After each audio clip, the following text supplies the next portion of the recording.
entertained? Are you not entertained? You can still do it. Is this not why you are here?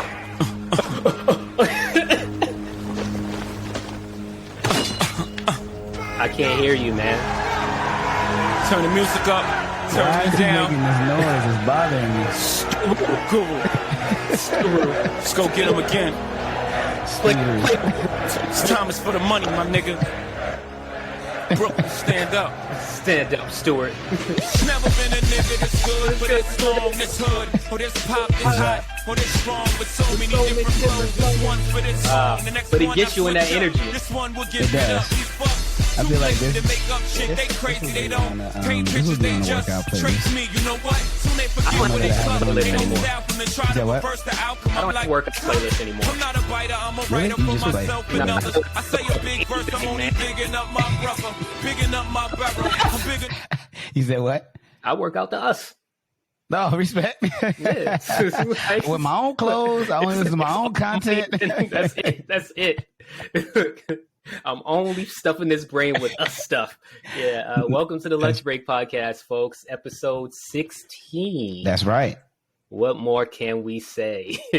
Coming on the heels of what we just recorded. What was it, 2 days ago? We just recorded episode 15. Saturday, yeah. Mm-hmm. And just dropped another one this morning, and we're back. Back like we never left, man. I just want to say we let Jay-Z get away with a lot of stuff because I never that portion of the song never bothered me until like just right now. Which portion are you talking? Oh, that portion? Yeah, whatever. Yeah, those noises. Man, you know what? So, folks, we actually came on and recorded, and something happened with our AV stuff. So I don't know why the guy who was in AV Club. Now I'm not going to shade you. Technology sucks, but it's not your fault at all. But something happened with our technology on like 5 minutes ago, where we had a good 5 minutes recorded. And you know what just made me upset out of all the things we lost?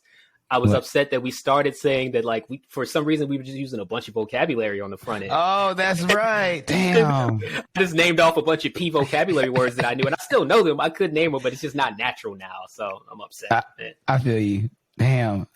Well, it's because I used pejorative from the last episode. That's right. No, but what I will say is, because I do, so to the point that we were saying on the front end here, I really am listening to us nonstop, not in a weird, it's not a narcissistic way. I just, in our post-production, it takes a lot of time to listen through this and get the right content out.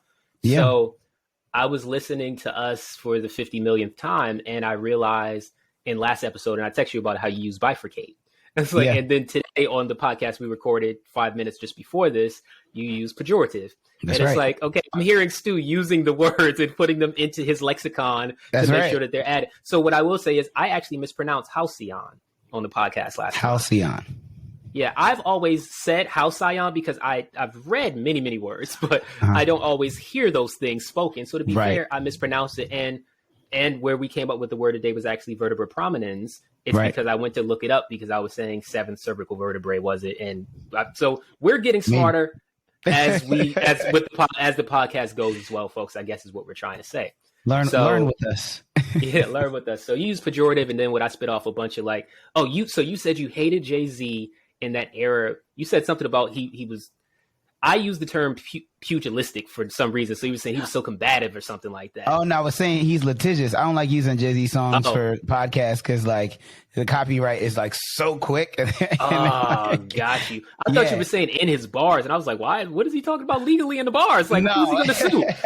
But he was talking about suing people a lot, or always in cases back then. So that's probably why he's, that might be why he's litigious today. I'm not mad at it. Just don't sue us. Yeah, I can't even get the segue here. We're just rambling. But today's episode actually on the heels of us just talking about listening to us and creating content, right? So today's episode is called Corporate as a Second Language Classes.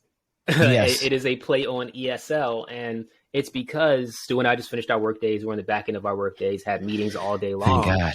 But before I clocked into my shift at Boeing today, I clocked into my day job on the Lunch Break podcast. And as I was creating content for a reel today, I was patting myself on the back like, man, Stu, this was incredible. Look at this. And it was using a lot of references that are speaking directly to our culture.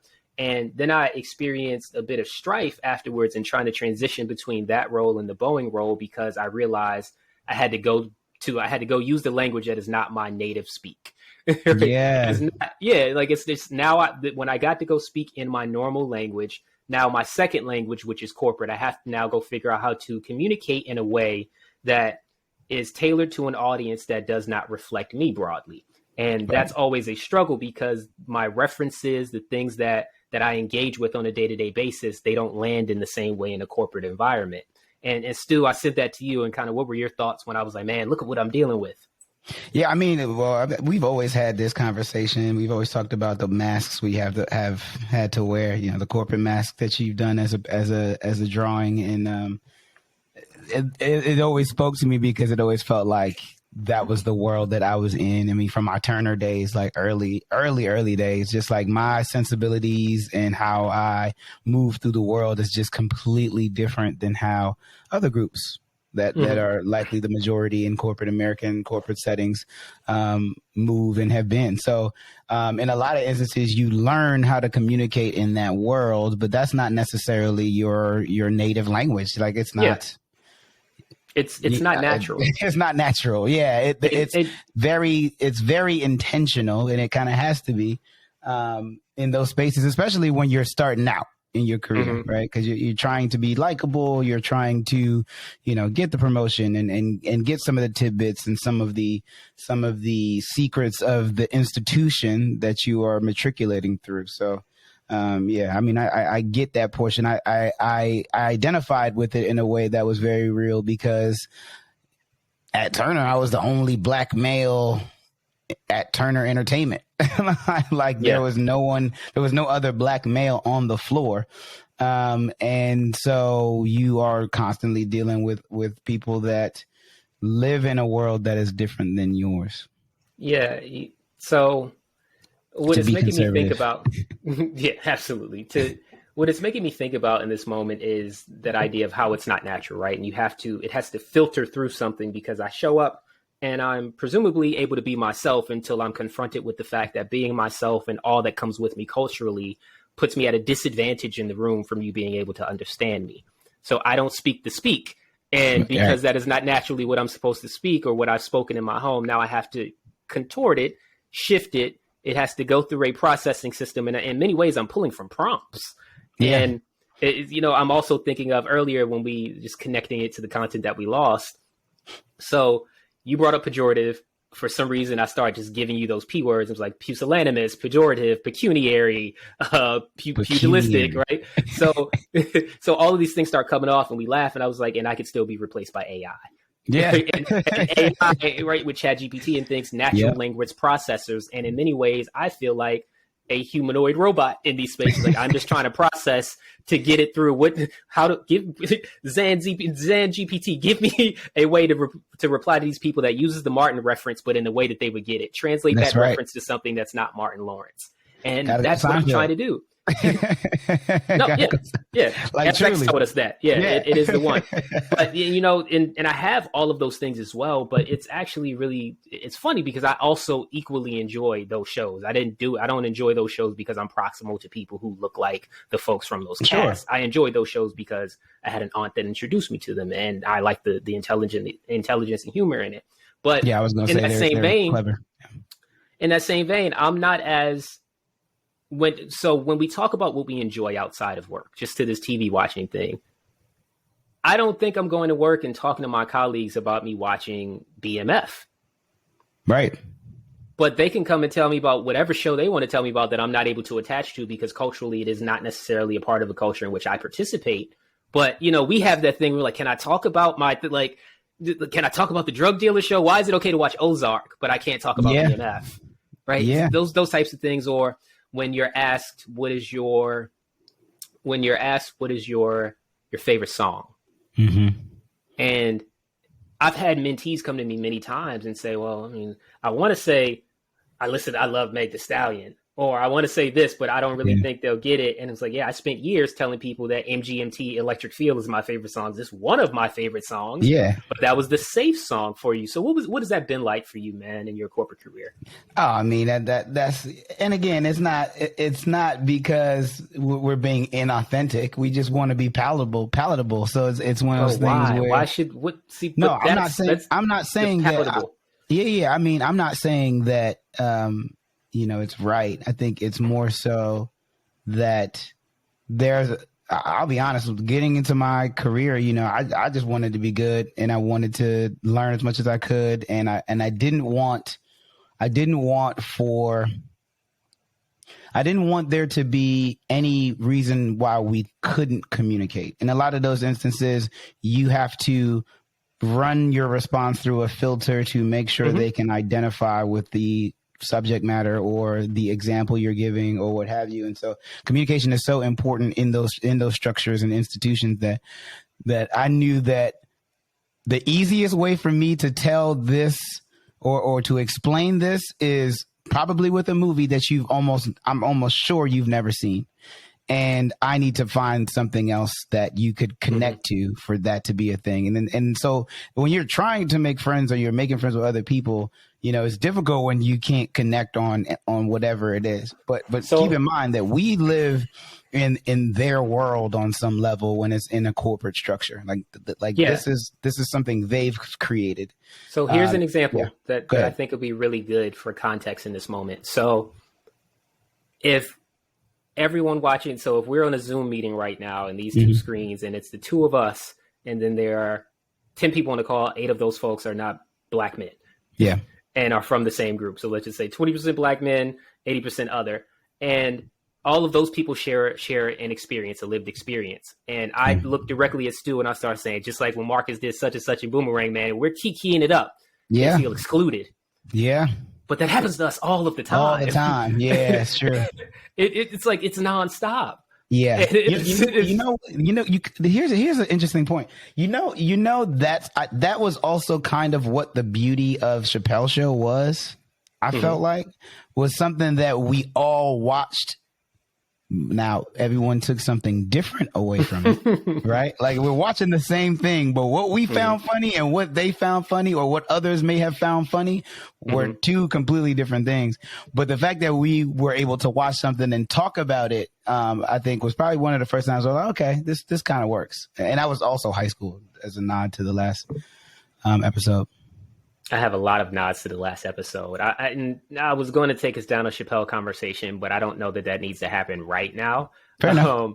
But with respect to his greatness, because I do believe that is absolutely a nod to his greatness. Just unequivocally, he is that. There's no real racial barrier to your ability to understand and relate to his comedy. Yeah. But when we're thinking about even back to last episode in that list, that's another thing that kind of had me thinking about this because that list was so culturally biased. And it was, so the list to which we're referring right now is a Rotten Tomatoes, and it's an editorial. It's not like some official, this is the Academy list or something like that, but it's a Rotten Tomatoes list of the 70 greatest high school films of all time. And broadly white films from the years 1970 until 2021. And while Stuart and I have talked about Superbad, one of our favorite films, Juno, we respect the placement of many. Fast Times at Ridgemont High was on my top 10 list, but it was just glaringly absent of many of the black films that we know. Cooley High was not on there. The Wood was not on there. House Party made it, so I was happy for that, right? But there was just so much there where we're not able to participate in the culture. And for example, the thing that I was talking about earlier, where this just shows up in our corporate spaces. So I was asked, after George Floyd died, after George Floyd was murdered, our chief learning officer at the time pulled together all of the black employees in the organization and asked us, she had a listening session with us, which we appreciated, really wanting to understand things, wanting to know how she could be a better ally, understand the experience of the employees there in her organization. There were not many of us, to be fair. And that was just one thing. So okay, well, good to see all of you that we can count on our hands, et cetera. And then we created a coalition. Coalition sounds really militant. Yeah, but we really did. But we really did. We really did band together in many ways because we didn't even know. And through that call, we found things amongst our shared experience that we didn't know all of us were experiencing. And just like, hey, I want to help you in this. And one example of that where I was trying to get is when the chief learning officer was just asking for perspectives. I'm not shy with my my voice. Not. So, and in many ways, I've had the privilege of not having to be shy with my voice through the different spaces I've seen in this company in my career. Sure. So I get on and I say, well, here's an example. We have to modify ourselves so much that if you asked, so she asked everyone as an icebreaker, like, what's your favorite movie? And then I was like, well, you asked that, and many of us are going to tell you a movie that is not our favorite movie.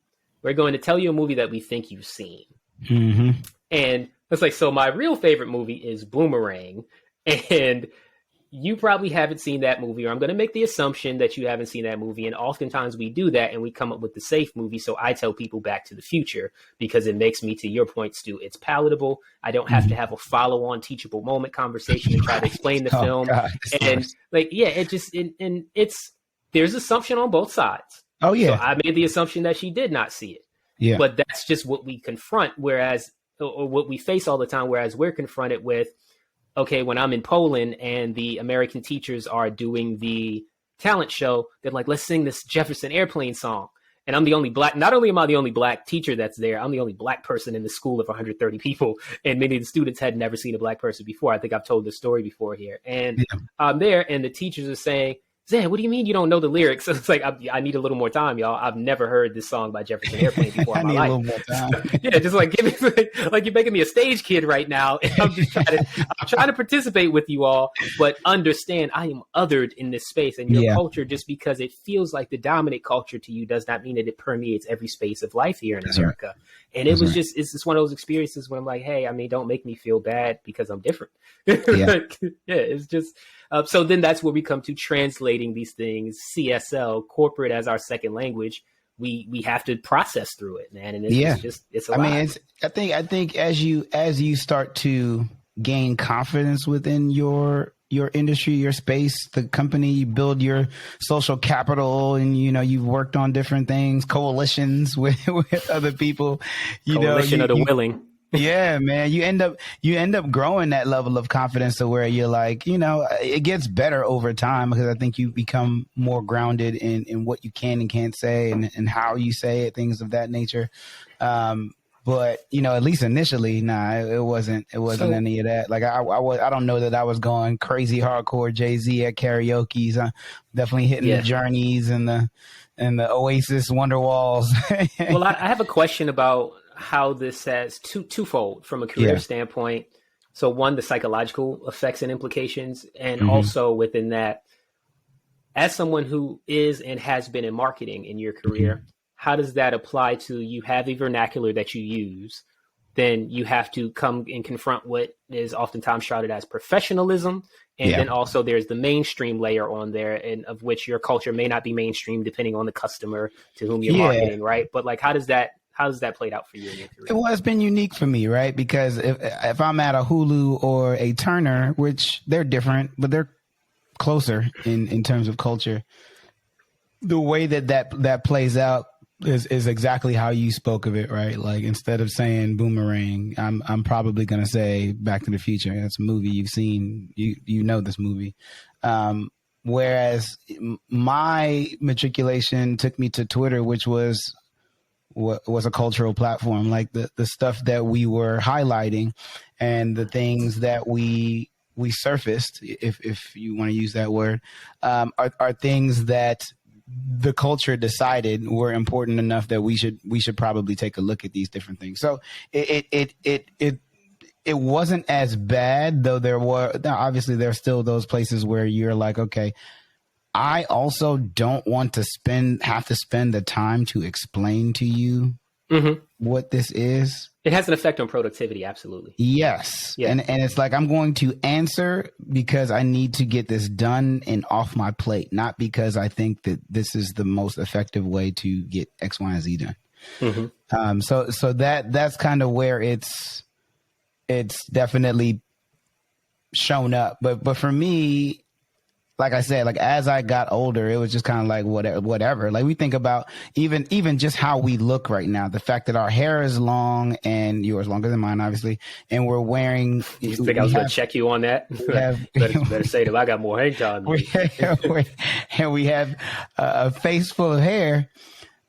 Early in our career, we weren't as comfortable doing that, you know, and it was almost preached that, you know, black men be clean shaven and all these different things. But we've gotten to a point in our career, and the world has changed, obviously, that it's started to become more acceptable, especially after the pandemic. I guess you kind of roll with those things, but it does have a psychological toll. It does take a psychological toll on you, because you spend this time kind of jockeying back and forth. Like, am I being authentic here? Am I earlier in my career? Maybe not. But like now I'm just who I am. So a couple things on that. One, I'm confronted even in this moment that I'd imagine when I go back and listen to this podcast, this is not the voice I know myself to have. That's right. But because I'm in the middle of my workday right now. That's right. I'm talking a certain way. No doubt. And I haven't had the time to flip the switch and it's like get my bass back in my voice. And like there's, and it is always one of those things where I wonder my colleagues who follow me in mixed spaces of social media and such, when they see me being myself and in work. And it's like, what balance is that? Because I have to put on the filter. I have to, I'm speaking my second language now. Right. And it's very interesting because there's a very fine line between, oh, I'm speaking to you as a colleague because it is professional, and oh, I'm speaking to you because I have to do the thing. The code switch is the double consciousness, and it's extremely unfortunate. And the other thing, pardon me, that I was thinking about in that is just how, one, I was thinking about you with customers. Because when I asked that question originally, my interactions are almost always internal in my career. So you as a marketer, you have, and sometimes it is beneficial for you to use that cultural acumen you have. Right. Because I understand it better than my contemporaries. Right. And so it's great that you say that, because I think it's very important, because my customers changed, though. Is that same for you?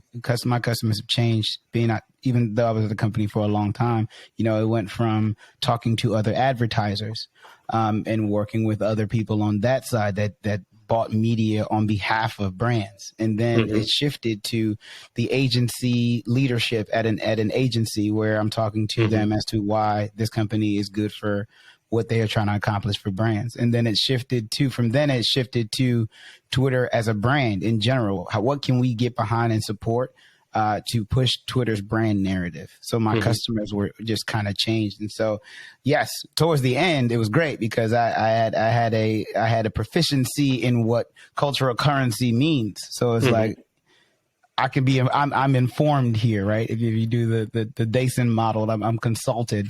And that was a very different seat than I need to get this buyer to like me so that they can spend more money on Twitter. And so the skill set is completely different. It's not, it's about connecting and relating with to that person in a way that allows for them to say, you know, beyond what the product is, I actually really like Stu. So I obviously want to reward him for that. You said a key word for me in all of that, the skill set. And that's what we were really talking about this morning in the text message, was the skill set I'm using is the same skill set. Right. I am getting information across to an audience. Right. I am communicating. And then it was the tools that I have to use in this skill set, and to whom I'm communicating makes me go through a different process. That's right. And it's just like, you're using the same skills, but it's like, okay, now, and in that way it is, well, every audience you talk to, you have to tailor your message for. That's one of my life maxims. Tailor the message for the audience. That's right. That is always like, when I raise kids, I got like 5 things that I'll always say, and that'll be one of them. Tailor your message to the audience. That's so important. Yeah. And then there's Taylor, and then like, man, you him those pants a little too high. or there's a little too much break in that, and now it's looking sloppy over your Oxfords. Right? Yeah. And to my point, I never want to wear Oxfords again if I can avoid it. Right? Say it. Oxfords had me in a chokehold, man. That was my work uniform. Man, but that's an interesting thing of even the uniforming and how we show up. And, you know, we've talked a lot about, one of our motifs has been the packaging. And when I think about my packaging, it's funny because I've had colleagues reach out and they've seen me in places and spaces. Now I sound like I'm famous, but I'm not. I'm very insulated in my organization, but they've seen me in different articles and things around the company. And at times it would look like if I'm in a room of people, you can spot me. And I'm like, yeah, I stick out. But also I stick out because there's no one else that looks like me. So who else could it have been? Right. So it's like, yes, I wear loud clothing. I wear yellow and I've got the crazy pants and sneakers. Who could it have been but me? Right. But it's also like, come on, y'all. I mean, was there any other guy that was brown with braids and a beard in this meeting? Like how realistic is it that it's a pretty probable shot that it's me? Yeah. It's one of those things. But with this idea of, this is where, unfortunately, when I was thinking of the CSL title for us, corporate as a second language, I was picturing myself on the train and how you always see on the train the ESL classes used to be like the little advertising things back in the day. Yeah. And I was always so culturally curious about that. And because English is my first language, right? There are certain idioms that my family may use, etc. But the reality is English is my first language. I speak a brand of English from a mother who is from Brooklyn and a grandmother who's from Harlem. And late in my life, I inherited a little bit of that patois from my pops, right? But there's not really anything that's different. But those individuals who do speak a language other than English and have to come to this country. And I think about my colleagues. So recently I had a colleague who I don't recall what the word was that she was trying to say, but she struggled with it. English is her second language. Portuguese is her first language. Yeah. And she was on a huge call and was like, everybody, you just got to understand English is my second language. And I love that she said that in that moment. It was so honest. Yes, I'm sending heart emojis and clapping and all that. Cause be real. It's a struggle. And I will not at all say that my struggle is exactly akin to hers because English is my first language. Yeah. I'm just imagining that it's got to be similar because I'm trying to process something into a mold that this company and corporation and system wants me to look like and express as, because they're already having issues receiving me visually. Yeah, it's funny you say that because I feel like Americans aren't as forgiving with that as English being your second language. Because when you go to other Americans countries, are awful at it. When we travel together and you go to when we go to other Spanish speaking countries, they appreciate that you're speaking Spanish. And they have also not bad at it though. I'm pretty solid. That's fine, but even still, let's just clap up for my Spanish getting us out of some tough situations back in the day. Absolutely. But my point more so is that we don't give that same credence to people that are trying to learn Spanish, which I might add is a very difficult language to learn. You mean English? Correct. Okay. Gotcha. You said trying to learn Spanish. No, I'm saying that we don't give that same credence to folks that are learning English, which is a very difficult language to learn. Agreed. Yeah. And I don't really know why there's not that sense of empathy there. So you're in America, you got to speak English. It's like wasn't this country built on immigration?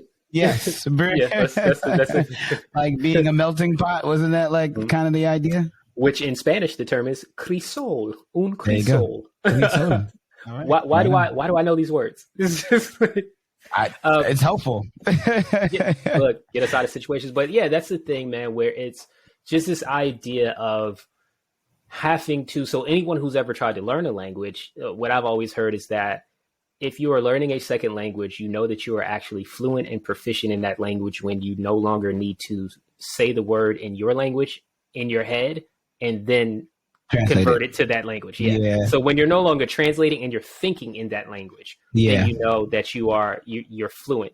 And to that point, I think I'm probably in corporate 201 right now. I am not yet in my advanced coursework, even after 14 years. I mean, at a certain point soon, we'll have been doing this as long as we have been not doing corporate America, unless we exit before then.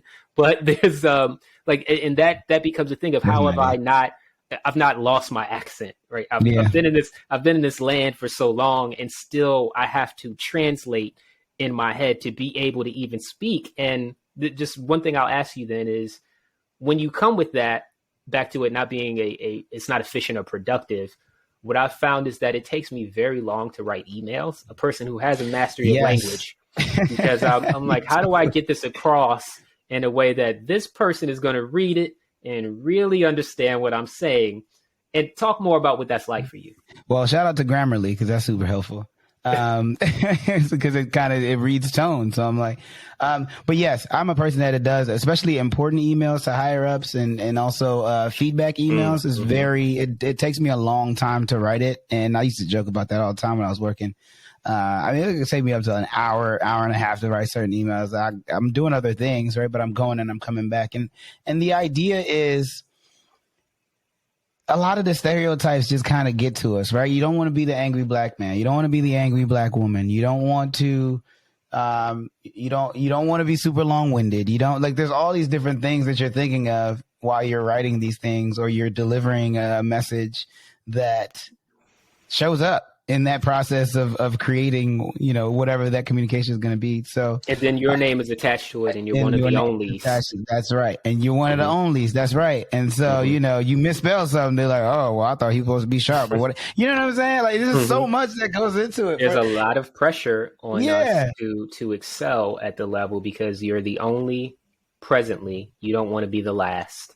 No. And every footstep you take feels like it is a footstep that leaves a footprint for somebody else to follow, or somebody's gonna come through on the beach with the sand thing, with the sand Zamboni, and swipe it away. Like, we'll never let these little brown feet travel to this place again. Yeah, man. I know my mind went to that to the Jesus joint footprints. I was carrying you the whole way. I have a drawing. So I'm very so back to black references, right? So footprints. I think many people will understand footprints. So for example, every auntie got in the bathroom. And across color lines, right? They may even have one. So so this is how you know that white people have to be familiar with footprints in some way, shape, or form because of Pineapple Express. Saul had it on the wall in Pineapple Express, right? Saul was Jewish, which also makes it hilarious. But there's footprints in the sand. But he was watching 227. He was an enigma. Fantastic film. And we might be able to call that a high school film. Because of Dale's girlfriend. Oh, that's right. The Garagely. Garagely family. Yes. But why was I bringing this up? But I have a drawing of that footprint. Like I've drawn out footprints, and it's like a black Jesus. Black Jesus always has dreads, and in our artwork, of course, there's a black Jesus holding the guy. Necklace. But the guy that was on the sand with him, I don't have puka shells on Jesus. So this is wild. I've never seen that version. Ghanaian black Jesus is different. Yeah, bracelets on. He ain't never wear a shirt. It's weird. Ghanaian black Jesus out there look like Andre 3000 with locks. So I would like to see a Jesus. Ooh, this is real. Look at us with this sacrilege. I was going to say I wouldn't mind seeing a Jesus with a platinum blonde wig. What, like Corliss Valerian? No, man, like Andre 3000. Oh.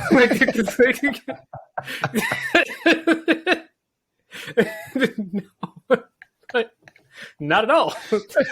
That's not where I was going. But you know what? I mean, I can see a little sea snake Jesus if you want to go there with it, right? Sea snake Jesus, dead sea snake, red sea snake Jesus. Yeah. All right. Funny. Anyway, man. Yeah. Just come with our sacrilege the day out. Today's probably like Orthodox Easter for some culture. Oh yeah. It's typically like the Monday after. I'm not that culturally inclined, man. It's all facade. I beg to differ. Sure. So in this, but in this space of really, and now we're just shooting the breeze, but in the space of the language processing, seriously, and the other dynamic, how does it hit you when you have to translate the words of others in this space? Because one thing that I've experienced, let me give you an example. I'm in meetings and I'm hearing everyone speaking their language. And I'm like, I literally do not speak this language. And I was trying like, what does this person really need? What do they want from me? Because they're all so groupthink and all those things. And my space is actually fairly homogenous. I work in HR. Yeah. And HR at my company is a fairly homogenous space. In most companies. And I'm like, okay, well, I don't think you all realize that you share cultural similarities in ways that I do not. And I'm trying to actually understand. And I'm also finding that at times it's hard for me to be heard. And I was like, I don't even have I don't have an issue getting my point across. But in this space, like, I don't really think that you all are valuing my opinion at times. And it's very, very interesting, man, to say the least. So how do you feel that is coming across in your situations where you're in the room and people are not like you, just people don't look like you demographically, et cetera. And you are finding yourself hearing people speak a language and share a common tongue that you do not speak, and then having to try to play in that space. This is why I love email, though, because my yes is a yes and my no's are my no's, and the email acts as a record of what I actually said. So I used to spend a lot of time reiterating what I said either on the phone or in a meeting or whatever, to make sure that it doesn't get misinterpreted. So that's how I translate it for myself, right? And also it's just a confirmation thing. Like, okay, so what we all talked about was this, so we can just level set from there. It's like, let me make sure I understand you. Correct. Which is that right there is a life skill, especially with partnership. Like, that's big. But yeah, I mean, again, for me, I got to a point where when I'm in those rooms and I'm like, I don't know what you're talking about, I have no problem saying, yeah, can you go into that a little bit deeper or explain that in another way? Which is corporate speak. Look, that's part of the class. This is on the syllabus. That's the best way I can say, I don't know what the hell you're talking about. Can you explain that in another way? And sometimes if it's a person that is great with feedback, they'll likely just pivot and then kind of re-explain it. And then sometimes if it's someone that is not, they'll feel like attacked. And it's like, that's not, I just want to make sure I understand. That's all. It has nothing to do with trying to attack you. Just for clarity, I'm trying to understand. Yeah, I got you. I guess where I'm going to is that back to this idea that I'm still finding myself having to translate it before I can get, 14 years later, the space still feels different. Foreign. And I still feel othered, and I'm still trying to learn to navigate this space and land that may not be set up for me to succeed, where they may not necessarily see the potholes that are impediments to my success because of the similarities that people share, not recognizing, hey, you share something that I can't. It's the Jefferson Airplane thing again. Like, you all don't see how I'm trying to participate, but I don't really know how. Right. Can we use something else? Can we use something that maybe all of us know? Okay, I just got to get on your train, huh? Because you know a lot. You know a lot. Not for nothing. Again, like I said, we spend a lot of time in their world, and so we learn a lot of their world. They don't spend a lot of time in our world. That is a critical point. It is one of those things where, like, and it's funny because I've always that's the difference between cultural exchange and cultural assimilation. That's right. Yeah, that's right. And there is no exchange unless you end up finding the one cool white person that you connect with that has actually tried to understand things in your circle.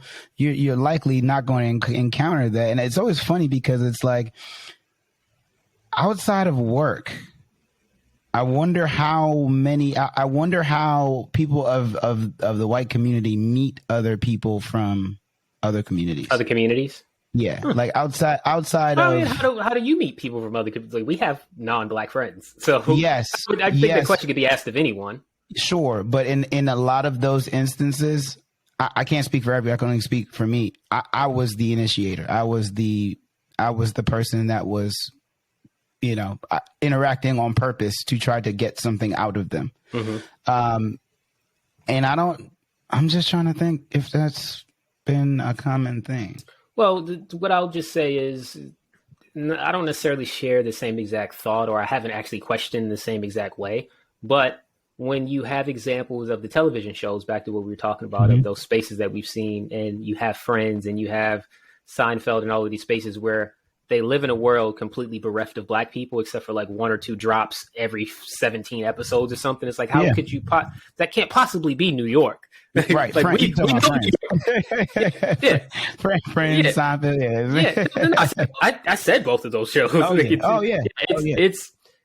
But that's the thing, right? And so to your question is, how could you wonder if that is their space out, and how could that possibly be? How could that happen? But then when you think about the fact that Jim Crow was only 70 years ago. Yeah. And there were spaces in which we were not allowed. That's true. So you can create a structure where your spaces are exclusive of other people. Right. And then, and then you build a culture that sits within, siloed apart from the rest of the culture. And it's just it's an unfortunate thing. And you have to break down those silos by doing the things that you've mentioned. It's funny because organizations work the exact same way. Yeah, that's what I'm saying. No, I'm with you. It's just, those silos don't just exist at work. They exist in your home life. They exist in, that's always very interesting. Mm-hmm. Look, the depressing pod, folks. This is what you get on a Monday when we come in and talk about work issues.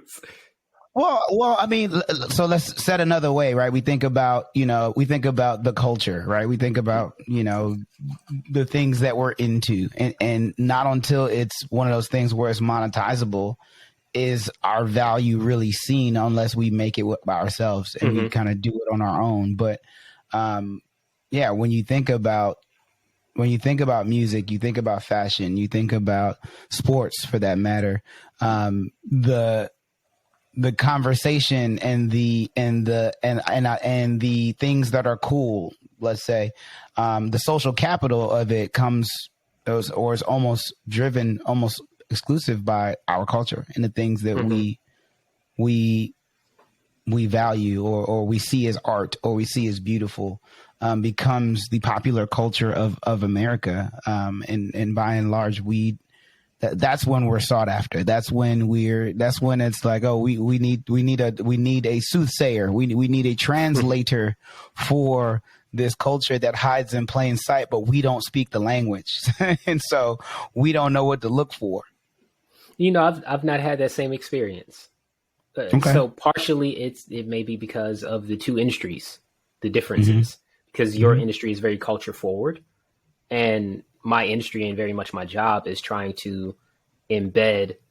So I may be saying that the wrong way. It is very different. I was going to say embed culture, but it really is. I bring cultural awareness of other cultures into a culture that, just percentage wise, our public report is out, right? Like it's right. So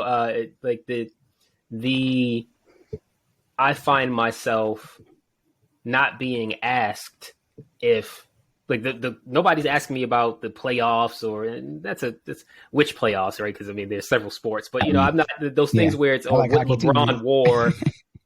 Yeah, pardon me. Yeah, it's just like I don't get asked about those things, but it may also be because I am a virtual employee, so it's not the same thing as being in the office and someone reaching over and just I don't. But even on offsites or when the team's getting together, I don't really feel like people are pulling on those things from me. And there's also a thing that I've experienced where it's just. People don't know how to be culturally curious. So there's this impediment where they're not, either they don't care about my culture or they are. So there is, I don't know if it's trepidation, timidity, whatever it is around just trying to ask because people are they fearful of making a mistake? Like yes, I think that's a big part of it. Yeah, because people just really struggle with, I don't feel that curiosity. So in the absence of that, what we then internalize is, well, people just don't care about my culture, so I tuck it away. Or my culture is not acceptable in the space. So you continue to modify and contour and shift and just like, hey, I'm gonna act like my culture is not a part of me in the space because nobody's giving me the space to let that culture breathe and air. That sucks.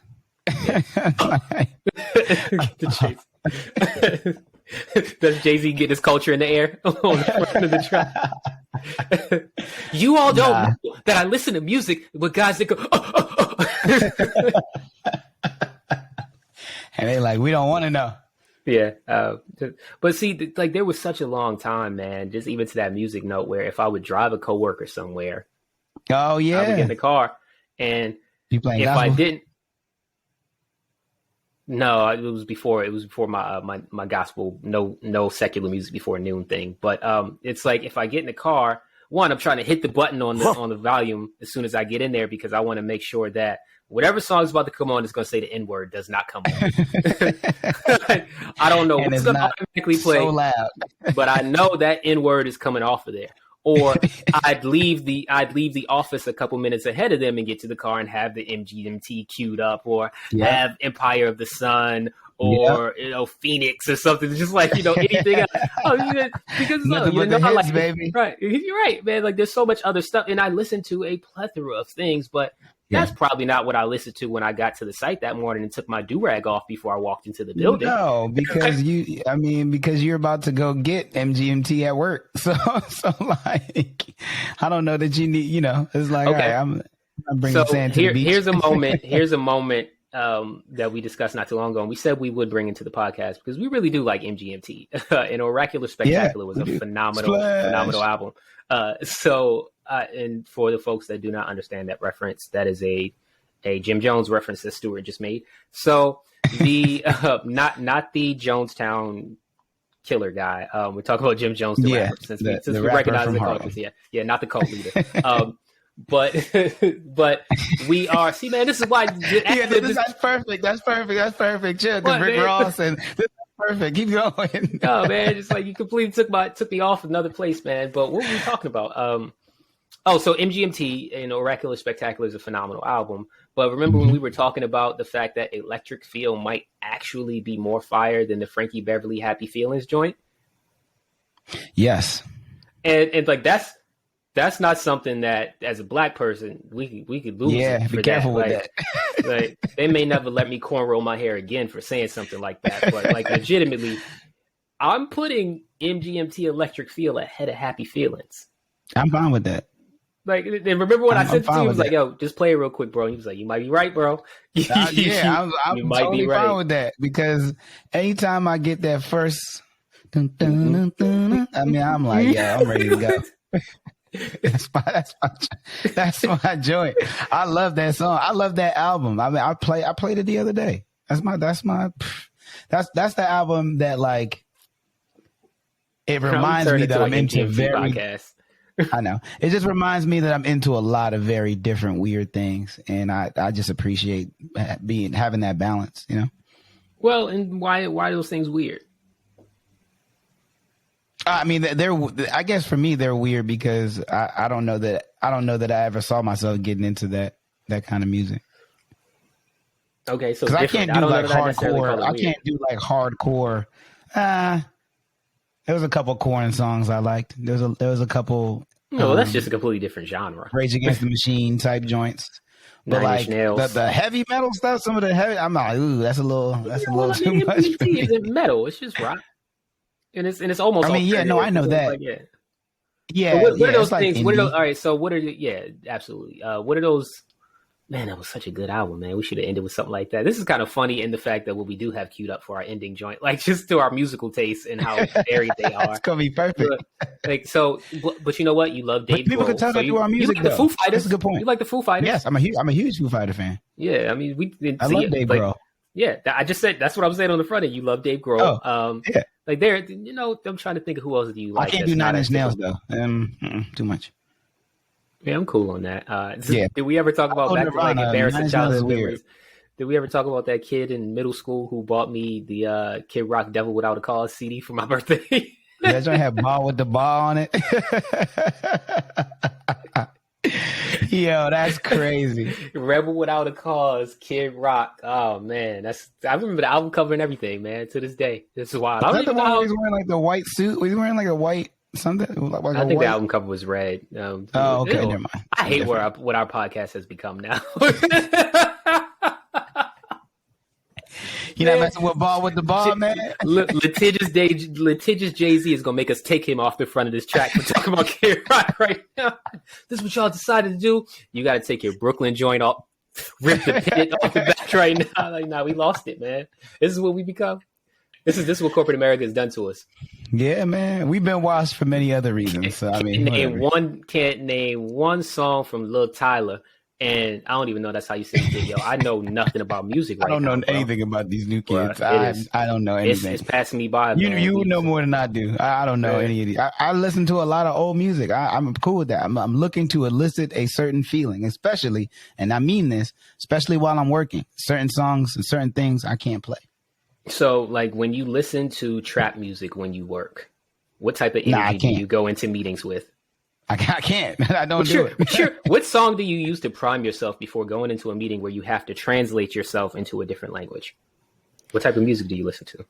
It's probably gonna be something that's storytelling. So it's probably gonna be Nas or like a Kendrick or something like that to channel just like because I always appreciate the songs and the songs that can paint such a vivid picture that you feel like you're there, like Nas's Rewind, like you feel like you're there. You're watching this tape kind of roll backwards. But all right, so but Rewind is one thing, but like also Nas did fantastic storytelling on "I Gave You Power," but you wouldn't really listen to "I Gave You Power." Like you want to go in there and just, you really aggressive. Like High Power, Kendrick, Section 80. Yeah, that's that'll get me there. Yeah, that's lyricism. I don't know if I look at that as storytelling. High Power, no, that song specifically. But yeah, like emotion. More emotion than anything else. I wonder what I listen to. Like, so I mean, I got a little Rick Ross playlist when I'm trying to feel like the boss before I go into meetings. Can't do that. I can't do that. Let me think. What else is? I think often TJ's a big fan though. Y'all should talk about that. I want to listen to lyricists who have a mastery of words when I'm trying to come in and deliver the message cleanly. So that's I'm often like I listen to a lot of maybe not so much Lupe, man.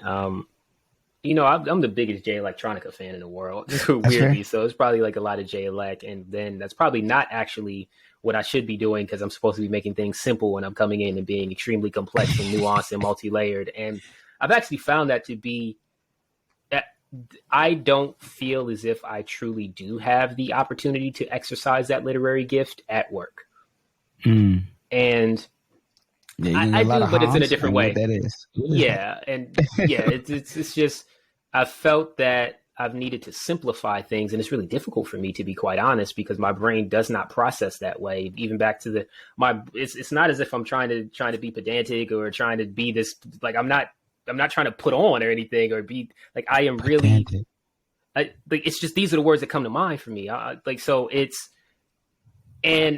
It becomes difficult to that translation. It takes me longer because I was a nerdy weirdo who wanted to sit and read the SAT Hot Words book and embedded those things in my brain. So to come up with the more simple language, it takes me longer at times. And then I start stumbling over my words. So it's actually very unnatural to me. Because you're searching for a simpler word. Yeah. As opposed to the one that comes. It takes a long time. Yeah. It takes me an exceptionally long time to get the point across.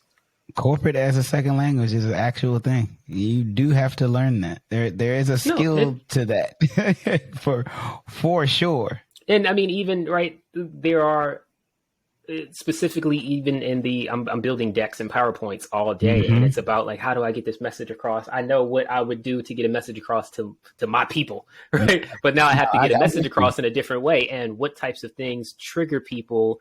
Memories and stories and emotions and things. Say, oh, I want to attach to this, and you really are trying to figure out how do I get this audience to identify with me and connect to the story that I'm telling in a powerful and compelling way. When I am usually telling Black stories in my life outside of work, like legitimately, I am a Black storyteller. Part's important. Yeah, that deck part is important because it takes again, and then your productivity goes down because you're legit having to filter every single word to make sure that.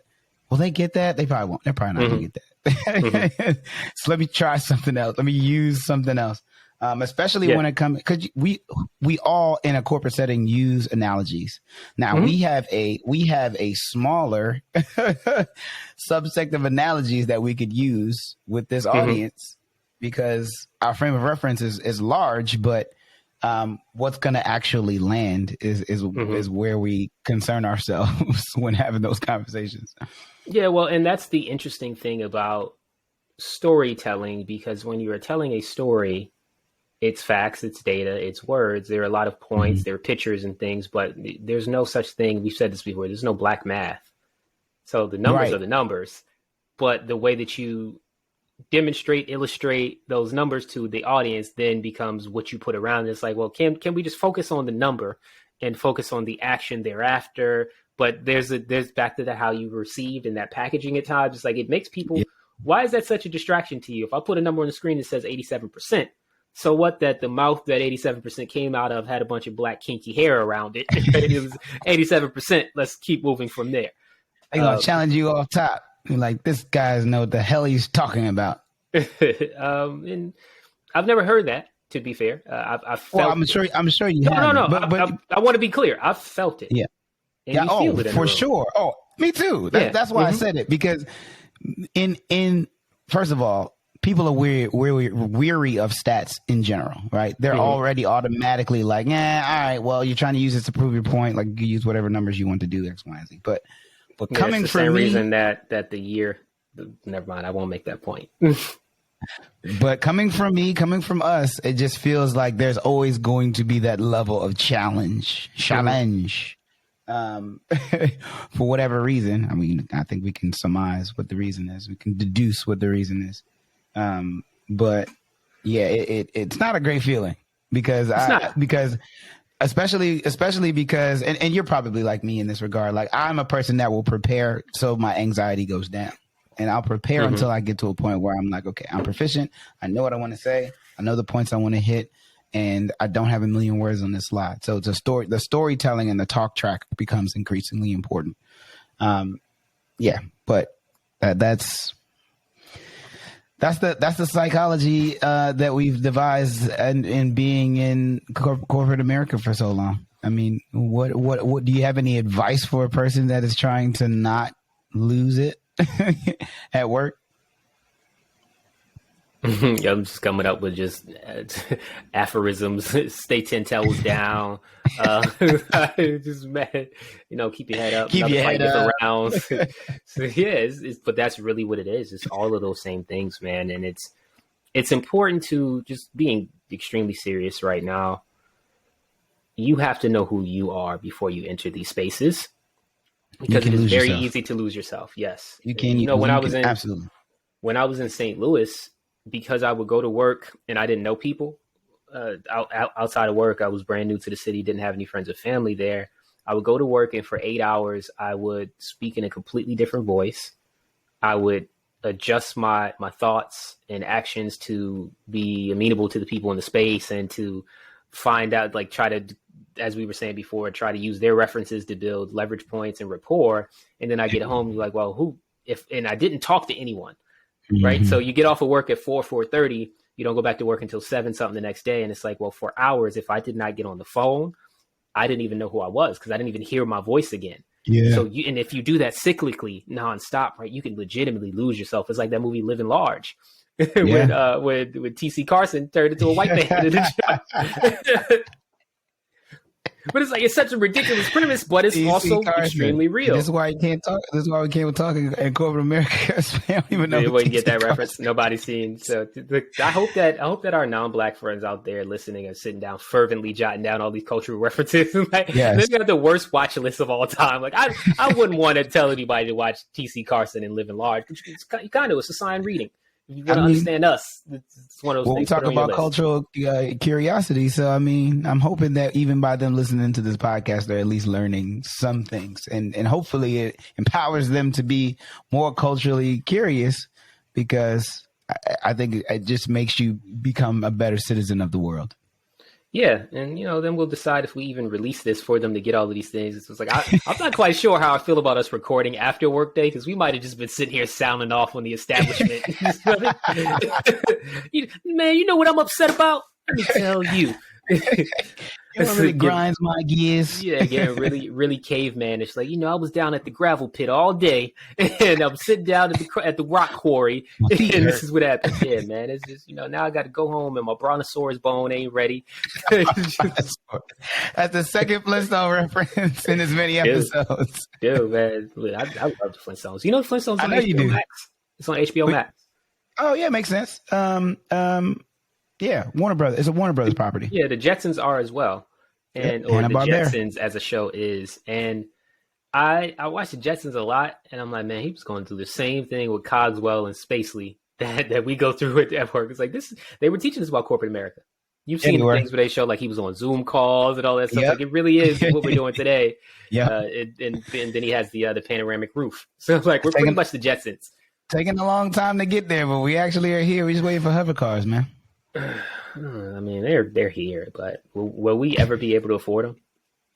I mean, no, I'm like, we afford way more now than I thought that we ever would. So see, y'all, this is me getting in Stu's pockets. I'm being very serious at this moment. Like, let's see how you think of yourself and your future earning potential. Will we ever be able to afford hover cars?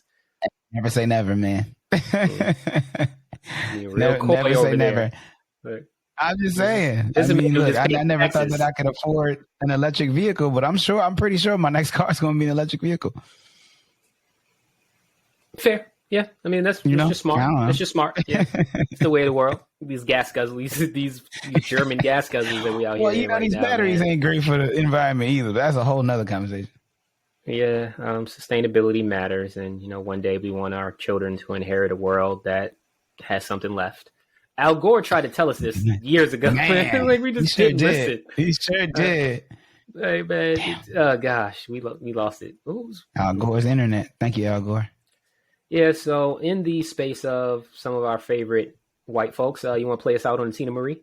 Square Biz? Absolutely. Talking Square Biz to y'all. At least it feel good. They never go. Can't feel it. Man, you ever been in a corporate setting where you're the only black guy and you got to dance?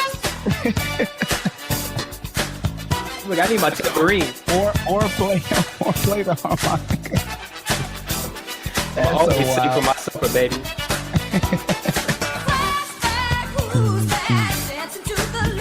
All right, what's for dinner? Anything good? I got the leftovers from the booth.